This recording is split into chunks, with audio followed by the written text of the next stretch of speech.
कुर्बानी किस शख्स पर वाजिब है? अगर हमारे ऊपर कर्ज है तो क्या हम कुर्बानी करेंगे? हमारे ऊपर कुर्बानी वाजिब है या नहीं? ख़वातीन जिनके पास ज़ेवरात हैं उन पर भी कुर्बानी करना वाजिब है। कितना ज़ेवर हो तो कुर्बानी उस पर वाजिब होती है, कितनी रकम हो तो कुर्बानी वाजिब होती है? कि घर में एक ही शख्स पर कुर्बानी करना लाजिम है, सबकी तरफ से हो जाएगी। अस्सलामु अलैकुम व रहमतुल्लाह। कुर्बानी किस शख्स पर वाजिब है? कुर्बानी वाजिब होने की शराइत क्या है? जिस पर कर्ज है क्या उस पर भी कुर्बानी करना वाजिब है? क्या ख़वातीन पर भी कुर्बानी करना वाजिब है? क्या घर में एक ही शख्स पर कुर्बानी करना लाजिम है, सबकी तरफ से हो जाएगी? कुर्बानी करने की फ़जीलत क्या है? ये चंद एक बातें आज की इस वीडियो में मैं आप लोगों के साथ शेयर करने जा रहा हूँ, क्योंकि कुर्बानी के अय्याम हमारे बिल्कुल करीब हैं। तो बहुत सारे लोग ये पूछ रहे हैं कि कुर्बानी किस पर वाजिब है, कुर्बानी वाजिब होने का निसाब क्या है, अगर हमारे ऊपर कर्ज है तो क्या हम कुर्बानी करेंगे, हमारे ऊपर कुर्बानी वाजिब है या नहीं? ख़वातीन जिनके पास ज़ेवरात हैं क्या उन पर भी कुर्बानी करना वाजिब है? कितना ज़ेवर हो तो कुर्बानी उस पर वाजिब होती है, कितनी रकम हो तो कुर्बानी वाजिब होती है? ये चंद एक ज़रूरी मसाइल हैं जो आज की इस वीडियो में मैं आप लोगों के साथ शेयर करने जा रहा हूँ। सबसे पहले कुर्बानी करने की फ़जीलत क्या है, इस हवाले से मैं एक हदीस पाक आप लोगों के सामने बयान करना चाहता हूँ। उम्मुल मोमिनीन हज़रत आयशा सिद्दीक़ा रज़ियल्लाहु ताला अन्हा से रिवायत है कि नबी करीम सल्लल्लाहु अलैहि वसल्लम ने इरशाद फरमाया, कुर्बानी के दिन आदमी का कोई अमल अल्लाह अज़्ज़ा वजल के नज़दीक खून बहाने से ज़्यादा महबूब नहीं है, और वो जानवर क़यामत के दिन अपने सींगों, बालों और खुरों के साथ आएगा, और कुर्बानी का खून ज़मीन पर गिरने से पहले अल्लाह अज़्ज़ा वजल की बारगाह में पहुंच जाता है। लिहाजा खुश दिली से कुर्बानी किया करो।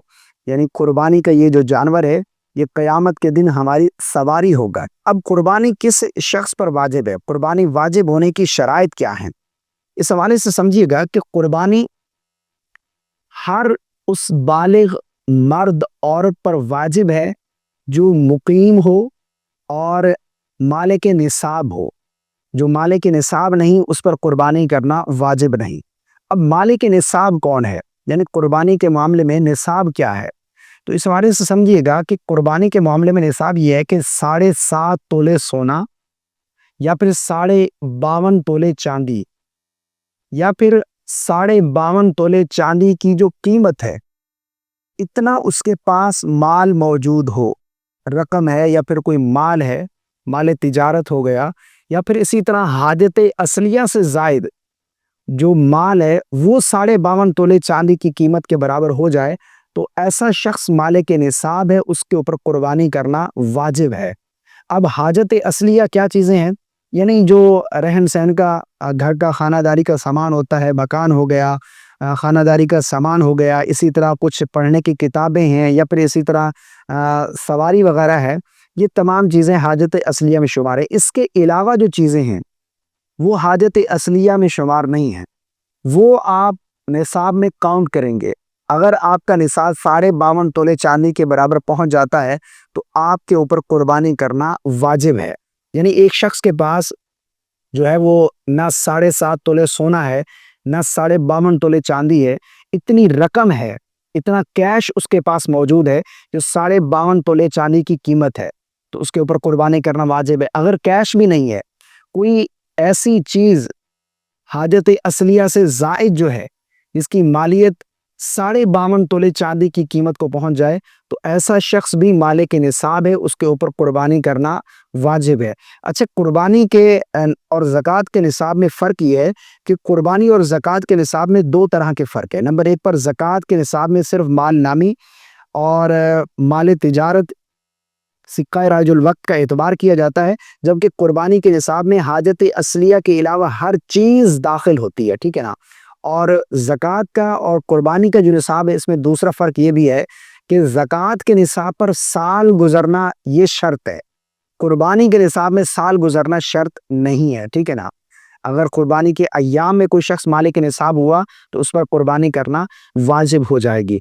इसी तरह बाज़ ख़वातीन ये सवाल करती हैं कि हमारे ऊपर भी कुर्बानी वाजिब है, तो इसका जवाब ये है कि कुर्बानी के वाजिब होने के लिए मर्द होना शर्त नहीं है।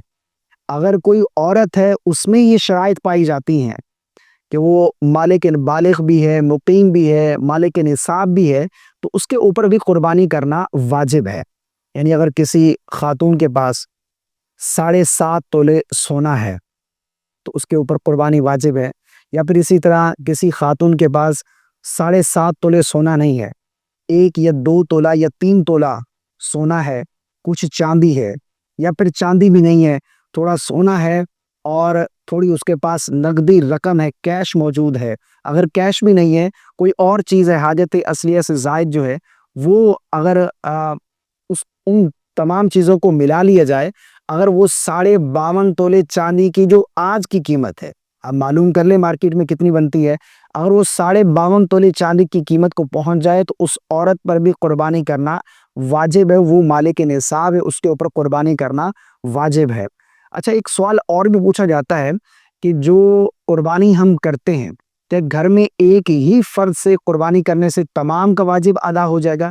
ایسا بالکل نہیں ہے۔ جتنے بھی افراد گھر کے اندر موجود ہیں جو بالغ ہیں، اگر وہ مالک نصاب ہیں، قربانی کے معاملے میں جو نصاب ہے وہ شرائط ان میں پائی جاتی ہیں، تو ان تمام پر اپنی طرف سے قربانی ادا کرنا یہ واجب ہوتا ہے، ٹھیک ہے نا۔ ایک شخص کی طرف سے اگر ادا ہو گئی قربانی تو وہ ایک شخص کی طرف سے ہوگی، سب کی طرف سے ادا نہیں ہوگا یہ واجب۔ اچھا، ایک سوال، قرض دار پر قربانی کرنا واجب ہے یا نہیں؟ یعنی جس پر قرض ہے اس پر قربانی کے معاملے میں کیا حکم ہے، اس پر قربانی واجب ہوگی یا نہیں؟ تو اس کا جواب یہ ہے کہ جو اس کے اوپر قرض ہے، ایک تو وہ کاؤنٹ کرے کہ کتنا قرض ہے، جو اس کے پاس مال ہے اس کی بھی کاؤنٹنگ کرے، پھر وہ مائنس کرے جو اس کے اوپر قرض ہے، اس مال میں سے پھر قرض مائنس کر دے۔ اگر بعد میں اس کے بعد پھر بھی نصاب کے برابر جو رقم ہے، جو ویلیو بنتی ہے، اتنا مال اس کے پاس موجود ہے، یہ کیش موجود ہے، اگر پھر بھی وہ مالک نصاب بن جاتا ہے، قرض نکالنے کے بعد جو اس کے پاس مال ہے وہ مالک نصاب بن جاتا ہے، تو ایسے شخص پر بھی قربانی کرنا واجب ہے، ایسے قرض دار پر۔ بہت سارے لوگ یہ سمجھتے ہیں کہ بھئی ہمارے اوپر تو قرض ہے، ہم قربانی کیسے کر سکتے ہیں؟ قرض دار پر تو قربانی واجب نہیں ہے۔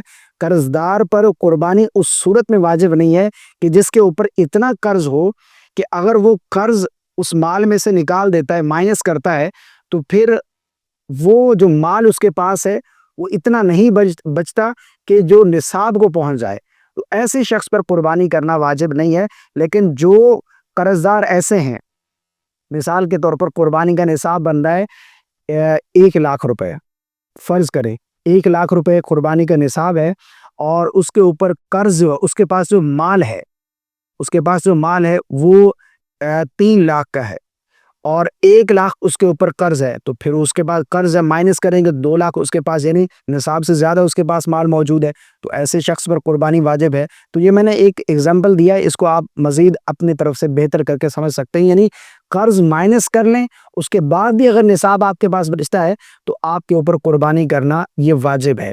یہ چند ایک ضروری مسائل تھے جو میں نے آپ کے سامنے بیان کی ہیں، مجھے امید ہے آپ کو میری بات سمجھ آ گئی ہوگی۔ اللہ تعالی ہم سب کو قربانی کرنے کی توفیق عطا فرمائے، اور ہماری قربانیوں کو اللہ اپنی بارگاہ میں قبول و منظور فرمائے۔ السلام علیکم ورحمۃ اللہ۔